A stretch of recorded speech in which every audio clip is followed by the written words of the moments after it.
Ассаламу алейкум ва рахматуллахи ва баракату. Қымбатты Фирдаус ТВ арнасының жазылмандары, сіздермен бүгін азанда ұйқыдан оянғаннан кейін мына 4 нәрсеге шүкіршілік ету керектігі жайлы айтып өтеміз.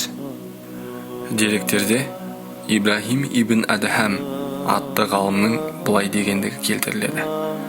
Әркім азанда ұйқыдан оянғаннан кейін мына 4 нәрсеге шүкіршілік етуі ләзім. Біріншісі, жүрегімді хидаят нұрымен нұрландырып, адасушылардан емес, иман етуші мұсылмандардан еткен Алла Тағалаға мақтаулар болсын деп шүкіршілік ету. Екіншісі, мені Мұхаммед пайғамбардың саллаллаху алейхи уассаламның үмбетінен еткен үшін Аллаға мақтаулар болсын деп айтып шүкіршілік ету. Үшіншісі, менің ризық несібемді басқа біреудің қолымен емес, өз қолымен таптырған Аллаға мадақ болсын деп шүкіршілік ету. Төртіншісі, менің айып кемшіліктерімді жасырған үшін Аллаға мадақтар болсын деп айтып шүкіршілік ету.